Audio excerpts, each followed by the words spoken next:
Boa noite. Boa noite a todo mundo. Boa noite, Alice. Seja bem-vinda. Pessoas, hoje foi um dia interessante. Foi muito interessante.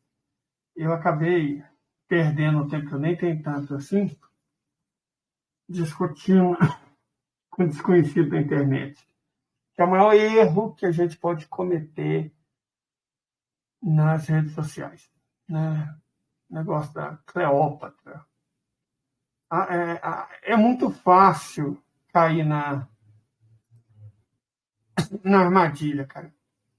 Quer ver, a Netflix lançou uma coisa qualquer, não sei, acho que é um documentário. Essas passadas que a Netflix lança. E aí, a Cleópatra, nesse documentário, nesse troço que a Netflix vai fazer, a Cleópatra é preta. E aí, claro, aparece o influencer identitário, né? Nossa, 2023 e vocês ainda imaginam a Cleópatra branca. Gente, a Cleópatra era branca. Pode chorar, dar ataque, pedir, mas a Cleópatra era branca. Certo? E tem vários itens que apoiam isso. Primeiro, os romanos viram ela. Os romanos viram ela. E desenharam ela. Herculano foi uma das cidades destruídas junto com Pompeia na erupção do Vesúvio. Olha só que coisa interessante. Quando Herculano foi destruído pelo Vesúvio, murais em que ela estava desenhada foram preservados por milênios. Né? Por milênios. Estátuas dela foram preservadas. Nas outras cidades romanas, não. Mas em Pompeia e Herculano, sim. E aí, enfim, né? Lá tem a imagem dela ruiva, o que faz todo o sentido do mundo, porque ela era macedônia, e os macedônios são de pele clara. Então, em vez de desse povo ficar falando sobre a 18ª dinastia, que foi Núbia, né, que de fato era negra, a única negra do Egito, ou ficar falando de grandes rainhas, esse negócio da rainha, falar da Gudit, grande imperatriz do Império Aksum, e ficam com essas bobagens, gente, pelo amor de Deus. Nossa Senhora. Cleópatra. Cleópatra é um personagem. Foi criado por William Shakespeare. Foi depois de Shakespeare que começou essa bobagem toda de Cleópatra. Rainha foda mesmo é Nefertiti. Hatshepsut. Nem Mas vamos não. fechar tudo, fecha. É? O, Olha, opa. O Nossa, mas ela ficou ligada a noite inteira. William Shakespeare, ele criou a personagem Cleópatra, né? Foi depois que desse. coisa Antes, estranha. antes, de, antes de William Shakespeare, não tinha nada sobre Cleópatra, ninguém se interessava. Aí ele escreve aquela peça, né? Escreve aquela peça, e aí, nossa, Cleópatra virou um. Por isso que ela é importante. E aí, você tem esse povo mais identitário, né? No Twitter, foi uma roça, perdi meu tempo disponível discutindo, mas o errado sou eu, claro. O errado sou eu. Então vamos esquecer essa jossa e falar um pouco da visita do Lavrov. Isso é interessante. O Lavrov, ele chegou bem descontraído. Nitidamente. Chegou de calça jeans, suave na nave, todo mundo rindo, uma coisa assim tranquila. E aí, claro, né, você já vê o pessoal da mídia, olha, isso é um sinal ruim, não sei o quê. Cara, Lavrov é o número 2 da Rússia. Ele estava descontraído, é quase como se você estivesse passando um recado. Eu estou visitando um amigo, visitando um país amigo. Isso é ótimo. E mais interessante foi o que ele veio fazer. Duas coisas me chamaram particularmente a atenção. A primeira foi ele fazer referência à cooperação em energia nuclear. Cara, isso é tudo que os americanos não querem ouvir. Porque a cooperação em energia nuclear, primeiro, lembra a questão do submarino nuclear brasileiro. E segundo, um ponto interessante é que de todas as tecnologias que existem na Rússia, e eu já falei isso aqui muitas vezes, em várias oportunidades, aquela em que eles são melhores, é exatamente a tecnologia nuclear. é a base para laser, míssil hipersônico, para um punhado de coisas, até computação, inclusive quântica, tecnologia nuclear. Cooperar com o Brasil, quer dizer, o Brasil não tem nada para cooperar. Como o Brasil vai cooperar com a Rússia? De verdade. É a mesma coisa que você falar, ó, um grilo e um rinoceronte vão cooperar para fazer uma trilha. Não tem cooperação. A diferença é enorme. Quando o Lavrov, muito gentilmente, falou vamos cooperar, ele estava, na verdade, falando vamos ajudar o Brasil. Vamos ajudar o Brasil. Na verdade, o Brasil tem uma coisa que interessa aos nossos irmãos russos, urânio. O Brasil tem 5 minas boas de urânio, inclusive uma aqui em Goiás, em Serranópolis. Tem no Ceará, tem na Bahia, tem em Minas Gerais. Certo? Então, o Brasil tem o que interessa. Isso é o que interessa. Terras raras, pode ser útil também. Tório, tem urânio. E o mais interessante é que vamos imaginar que isso acaba se transformando em cooperação real mesmo. Produção de energia elétrica, disso que nós estamos falando. Produção de energia elétrica. A produção de energia elétrica por fissão nuclear, ela é muito interessante para a Rússia, porque ela é uma maneira de eles obterem Netúnio 237. Netúnio 237 é fundamental para a Rússia, porque é o elemento que eles usam para fazer laser. Eles precisam de Netúnio 237. Não é um elemento que existe na natureza. Não existe na natureza Netúnio 237. Ele é um subproduto do decaimento do urânio. Certo? Ele é um subproduto, urânio decai para polônio, polônio decai para netúnio. E aí os russos precisam de netúnio. Então, sempre que se produz uma usina nuclear, vai energia a partir de usina nuclear, vai produzir netúnio. A Rússia precisa muito. Então, ela usa para uma série de coisas. Mas laser é, de longe, mais importante. Então, se o Brasil fizer parceria, eu acredito que a Argentina vai acabar fazendo parceria. Nesse sentido, mais Netúnio 237 para a Rússia. Por quê? Ele tem um esquema bom. O problema que a energia nuclear tinha, você não vê falar isso na internet, na mídia, porque não existe mais esse problema. O problema que existia é o rejeito nuclear. Sobra rejeito, o que fazer com esse rejeito? Meu Deus, enterrar, jogar no mar. Tinha um punhado de solução mirabolante e muito cara. Só que agora não é um problema. A Rússia aceita os rejeitos como parte do pagamento pelo fornecimento do combustível. Porque você ter o minério do urânio é muito diferente de você ter o combustível do urânio. A Rússia hoje, entre 60% mais ou menos de todo combustível nuclear do mundo é produzido lá pela Rosatom. Então, a Rosatom vende urânio. Quer dizer que você, provavelmente, você comprar o minério brasileiro, já que todo mundo está fazendo, o Brasil abriu mão da ciência, compra o minério brasileiro, refina, vende para o Brasil o minério refinado, o Brasil usa, e aí depois o que faz com o rejeito? Manda de novo para a Rússia. A Rússia usa esse rejeito como combustível, ela consegue, só ela tem essa tecnologia no mundo. E mais do que isso, ela extrai dela o netúnio 237 que ela precisa. Então os americanos sabem disso, é óbvio, é evidente que eles sabem. Evidente que eles sabem. Então isso vai deixar eles possessa, mas possessa mesmo. É o convite que o Lavrov fez para o Lula para ele ir em São Petersburgo durante o Fórum Econômico Mundial. Vai ser muito interessante. Eu já estava até comentando aqui no nosso grupo que o Pepe Escobar deve estar doido. Está doido. E eu estou curiosíssimo para ver o texto dele. É óbvio que ele vai falar sobre isso. E eu quero ver o texto dele. Quero ler o texto dele. Porque o cara é bom. Eu tenho... Não é nem crítica, tem mais minha zoação contra a figura do Pepe, mas ele é bom, cara. É indiscutível. Então, estou curioso para ver o que ele vai escrever. Curioso para ver o que ele vai escrever. E, bom, nesse fórum de São Petersburgo, vai estar o Sul Global em peso. E o que me deixa curioso, certamente a Arábia Saudita vai estar, a Argélia vai estar, o Brasil vai estar, México vai estar, o México tudo separado. México vai estar. México vai estar, certamente o México vai estar. Né? Vai ter um punhado de país lá. Não só os BRICS. E não só os BRICS mais.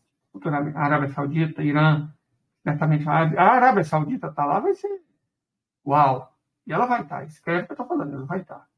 Como o Brasil vai estar, existe uma chance grande da Índia também estar. Então, quer dizer, a mídia americana e a vassalagem brasileira vai ficar apoplética. O Lula aceitou, né, com certeza, não vai desfazer do convite do Lavrov, óbvio que não. Ele vai.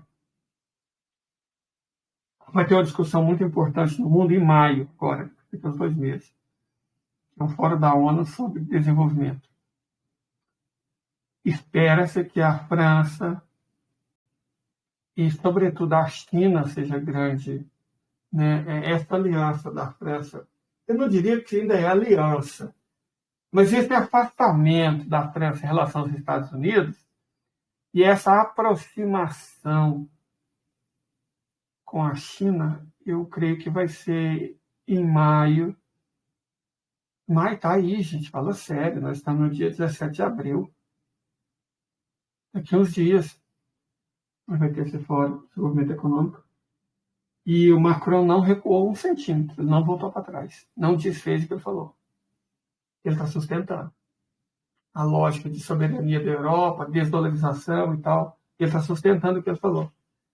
Então vai ser muito interessante. Vai ser muito interessante. Sabe? Muito interessante mesmo. E eu, de fato, gente, de verdade, eu quero ver o que o Brasil vai apresentar. Certo? Quero ver o que o Brasil vai apresentar nesse fórum. Porque, meu Deus, parece que o Pepe já... Peraí. Vai ser que horas? Roberto, que horas vai ser isso? Vai ser dia 23? Não, peraí. Dia 20. Dia 20. Dia 20 ele vai falar. Mas eu estou curioso para ver o que o Pepe vai falar. Achei que se fosse ele, aí eu ia até... Normalmente ele fala 1h da tarde, né? Porque se ele fosse falar, eu até fecharia a live aqui, porque eu tô curioso para ver o que ele vai falar. Né? Coisas vão acontecer. Na verdade, me chama a atenção, para ser honesto aqui com todo mundo,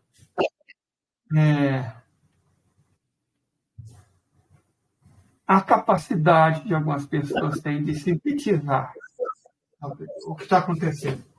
E o Pepe, ele é problemático pelas questões que todo mundo sabe, não vamos fingir que não é, ele é. Mas ele tem coragem. Que é essa qualidade que eu amo na Dilma. A qualidade que eu amo na Dilma, que é coragem. Você pode falar o que quiser da Dilma, menos que ela não tem coragem. Ela tem muita coragem. E o Pepe também tem. Sabe? Na época que as coisas só estavam começando a mudar, só estavam começando a transformar. Gente, eu acompanho o Pepe há mais de 10 anos. Desde a época que só o Azenha, que nem o Azenha nem publica mais. Não sei se tiveram uma treta, deve ter tido. Mas na época, uns 10 anos atrás, mais que isso, só o Azenha publicava ele. Ele não tinha texto em português, só o Azenha e o coletivo Vila Voodoo publicava o Pepe Escobar. E a gente antecipava um punhado de coisa que de fato ia acontecer. Então a gente tem que respeitar o homem, cara. Respeitar o homem. Respeito. Zoo ele, né? Zoo, o seu... Somente o estilo dele, né? O estilo dele é muito interessante. Mas eu quero ver o que ele vai dizer. É assim. Porque a proposta, chamar o Lula para São Petersburgo, é dizer, Lula, você foi aceito. E eu lembro que no começo do governo Lula houve esse sexta colunista, não vamos citar nome aqui não, mas acho que todo mundo sabe quem que eu estou falando. Esse sexta colunista, né? O Brasil vai visitar o Biden, vai abanar o rabinho para os Estados Unidos, se todo mundo for enganado, sabe? Esse pessoal meio psolista, não tem nada contra o pessoal, não, mas esse pessoal meio psolista, né, veio com essa, que não sei o quê, o Brasil tinha traído, estelionato eleitoral, o Brasil estava bandeando para os Estados Unidos, o Brasil era o 51º estado dos Estados Unidos, nossa, surgiu cada bobagem, cada bobagem. Então, gente, isso é uma mistura de burrice com antipetismo enrustido. Certo? Burrice com antipetismo enrustido. Não é outra coisa que não seja isso. Mas agora, as dúvidas que a gente tinha, acabou, cara. Na visita da presidente para a China. E nessa visita que o Lavrov, número 2 da Rússia, fez. E o interessante, eu acho que isso é concatenado. É que, na visita do Lula aos Emirados, ele mais uma vez fez esse discurso de paz. Gente, deixa eu dar uma explicação. Pode não ser correta, mas eu sinto que eu preciso dar uma explicação. Porque, o Lula falando em paz, cara, e nós mesmos falando, não vai ter paz enquanto a Rússia não alcançar o que ela quiser. E o que ela quer? O que a Rússia quer? Certo? O que a Rússia quer? A Rússia quer a desnazificação da Ucrânia, que é a desmilitarização da Ucrânia. Certo? Ponto, é isso que a Rússia quer. Antes de conseguir isso, não tem conversa, cara. Não tem conversa. Não tem conversa. Antes de conseguir isso, não tem conversa, não. Não tem disso, cara. Putin é discípulo do Soloviev. Para quem nem toda guerra é ruim, nem toda paz é boa. Putin é formado, especialista em direito internacional. Ele conhece von Clausewitz. Guerra política por outros meios. E o objetivo político da Rússia nessa guerra não foi alcançado. Então a guerra não vai terminar. Ora, se a Rússia está ganhando, se os inimigos dela estão se lascando, mas ela ainda não alcançou seus objetivos políticos, por que ela vai encerrar a guerra? É lógico que ela não vai. Evidente que ela não vai. A Ucrânia tem munição para o quê? Mais 20 dias, 40 dias, depois acaba. Vai lutar com o quê? A Europa não tem, Estados Unidos não tem, então. A Rússia não. Então por que o Lula está falando de paz? Que ele é bobo? Não. Se você fica falando de paz, e bate o martelo, paz, paz, paz, paz, paz, fica muito constrangedor para os Estados Unidos implantar uma revolução colorida aqui, implantar o caos aqui. Porque se o Lula fosse um cara belicoso, os Estados Unidos, hipocritamente, mas poderia falar que estava reagindo a um presidente agressivo. Mas o mundo inteiro recebe bem o Lula, o mundo inteiro gosta do Lula, a China fez questão de divulgar o Lula, a recepção dos Emirados Árabes foi formidável. Eles, em Portugal, parece que vai ter problema, né, por causa dos idiotas de extrema-direita, mas até isso ajuda. É um cara que a extrema-direita não gosta, que fala de paz. Então, para a própria manutenção da estabilidade interna brasileira, para você evitar golpe, guerra civil, atentado, é muito importante esse discurso de paz. É retórica, mas não é retórica vazia. O Lula parece que está falando para o mundo, mas ele está falando para o Brasil. Certo? É isso? Então, assim, diante dessa conjuntura, o Lula não começou realmente muito bom. A diplomacia brasileira, eu desconfio do Viado. Confio muito dele. Posso estar errado, até espero que eu esteja errado, mas a questão aqui é que é nítido para mim, na minha opinião, que o Lula tomou boas decisões. Ele tomou boas decisões. E isso, evidentemente, vai impactar no futuro. Porque, gente, vamos ser honestos aqui. aquela conversinha de ficar neutro, cara, isso não dá certo, não. Nós estamos no meio de uma guerra. Vai fazer igual a Suécia, Espanha, Portugal, Suíça, fingir que não está acontecendo nada e, em segredo, apoiar o pior lado. Foi isso que Portugal fez, né? Salazar. Foi isso que a Espanha de Franco fez. Foi isso que os suíços fizeram. Então, assim, não creio que era sustentável, de verdade, não creio que era sustentável manter essa política de fingir que está tudo certo, que está tudo bem, quando não estava tudo certo e não estava tudo bem. O mundo tem que passar por uma mudança. O sistema capitalista financeiro, a globalização, o neoliberalismo, hegemonia dos americanos, isso tudo tem que acabar se quiser um mundo melhor, cara. O Lula toca bem na questão verde, porque ela é uma platitude. Quem é contra a diminuição da poluição, quem é contra o fim do efeito estufa, todo mundo é a favor. Então é uma platitude.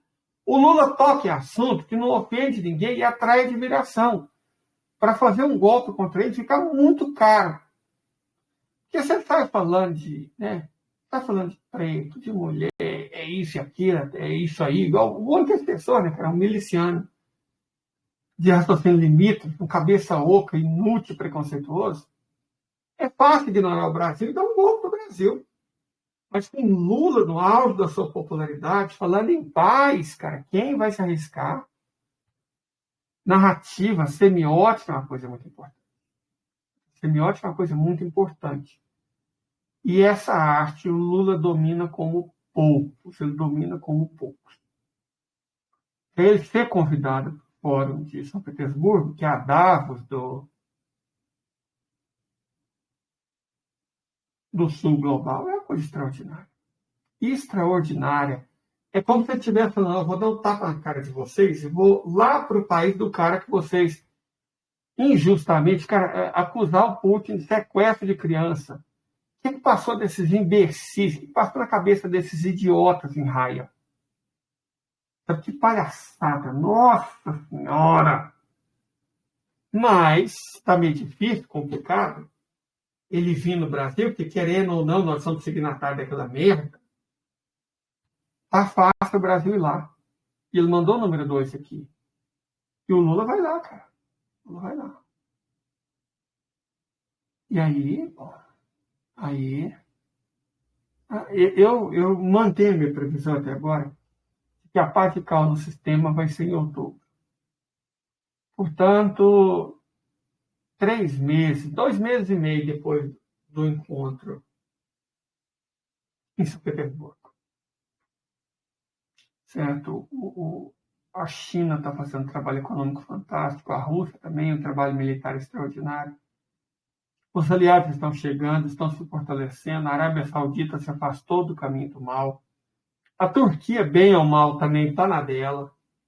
O Erdogan passou muita raiva com o Biden, muita raiva. Não só pela tentativa de golpe, que foi o Biden que patrocinou, como, se a gente for analisar com frieza, os Estados Unidos, eles têm uma atitude que é deletéria, não só em relação aos inimigos. Em relação aos supostos amigos, não dá para ser amigo dos Estados Unidos. Então, tem muita gente que está do nosso lado que é liberal, cara. Que é liberal. Não está pensando em revolução comunista, mas não gosta do Temer. Não gosta do caminho que o Temer vem fazendo. E na atual circunstância, todo mundo tem que ser tratado como amigo, a não ser que se mostre um inimigo. Certo? Se não mostrou que é inimigo, tem que ser tratado como amigo. Então, eu acho que é a oportunidade que a nossa geopolítica está tendo de voltar a ser relevante, mesmo que o país esteja cada vez mais irrelevante. Desindustrializado, reprimarizado, sem infraestrutura, uma bosta, com todo perdão, uma bosta. Mas isso está sendo consertado. Qual que é o interesse da China? Nós temos minério em enormes quantidades, manganês, magnésio, chumbo, cobre, nióbio, terras raras, certo? Níquel. Então, são metais muito úteis, são substâncias muito úteis, e o Brasil tem. No atual momento da nossa história, que a gente virou um produtor de produtos os mais toscos e primitivos possíveis, não tem como a gente fazer muita coisa, mas se a China prometeu parceria, com certeza vai ser nesse sentido. Ó, vamos comprar tório de vocês, vamos comprar petróleo de vocês, mas vamos industrializar, vamos aumentar a tecnologia desse país, vamos desprimarizar a economia desse país, que o Brasil não gosta, não, gente. O Brasil é um país de resposta, de respeito. Mas os governantes têm que ajudar, né? E nesse ponto eu confio no Lula. Confio no Lula. Eu até queria que ele tivesse apertado a mão do Lavrov, mas ainda vai apertar a mão do Putin nas barbas de raia. Aquilo foi ridículo. Os Estados Unidos foram ridículos. Né? Mas, de toda forma, é isso, gente. Eu só queria trocar umas ideias, porque, inclusive, eu estou postando no nosso canal no Telegram umas coisas do Credo. Se alguém tiver, nem preciso falar, né, que vocês me ajudam muito nisso, mas se alguém tiver ideia, né, noção, assim, de um texto, uma reportagem, uma entrevista que fala sobre aquilo que a gente está comentando, de muita ajuda postar no nosso canal. Né? Muita ajuda, porque debate, gente, não pode ser monolítico. Ninguém debate consigo mesmo, você tem que debater com os outros. E aqui eu acho que a gente está construindo um ambiente muito respeitoso de debate. Certo? A gente não pode abrir mão disso, não. E, na verdade, eu só vou encerrar agora, porque eu já estou com sono. Hoje foi um dia... Nossa Senhora, é o que eu faço, né? Aí, deixa eu até dar um último agradecimento. Porque vocês pensam, graças a todo mundo aqui, esse baita desse monitor. E uau, né? Para que precisa de um monitor tão grande para fazer live? Não precisa. Não precisa. Foi uma gentileza enorme. Foi um favor enorme que todo mundo me fez. E mais do que isso, dá para usar ele no serviço. Fica mais fácil trabalhar com planilha com um monitor desse tamanho.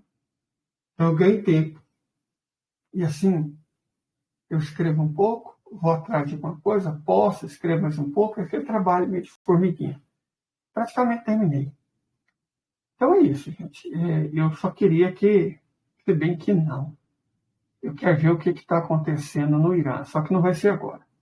Eu vou fazer o que eu faço sempre, tirar um cochilo, acordar lá para as 2 horas da manhã, e aí a gente vai falar um pouco sobre isso, se já tiver material disponível. Eu acho que até as 2 já vai ter material disponível, porque os Estados Unidos com certeza estão possessos, a mídia brasileira deve estar apoplética, né? A Europa deve estar cínica, como sempre, mas não foi pouca coisa o que aconteceu na visita curta do Lavrov ao território brasileiro.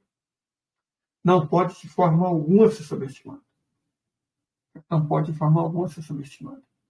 Transferência, tecnologia, investimento produtivo, tudo isso o Brasil precisa urgentemente. Com urgência.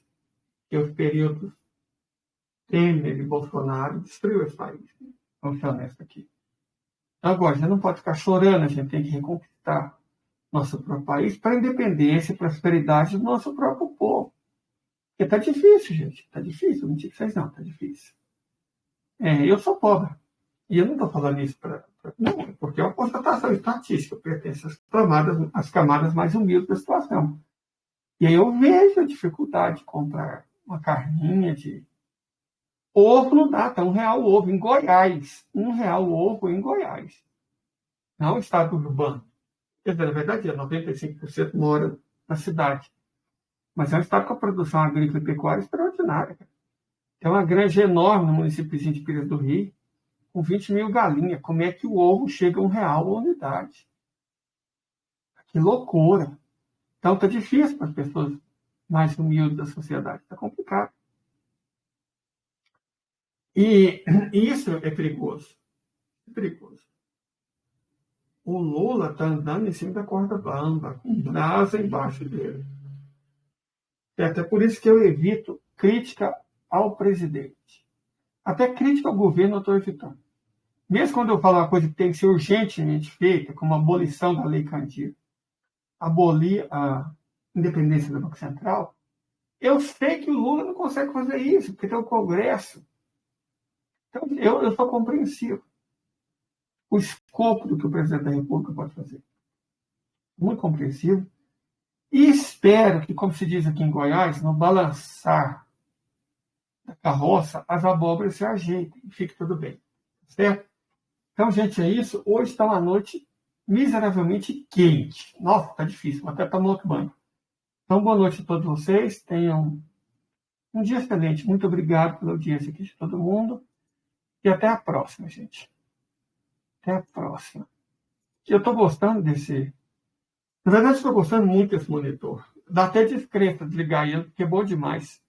Dá para a máquina que funciona, dá gosto. Mas eu tenho que tomar banho e descansar um pouco, né? Porque amanhã ninguém sabe o que vai acontecer. Mais uma vez, muito obrigado a todo mundo. Valeu mesmo.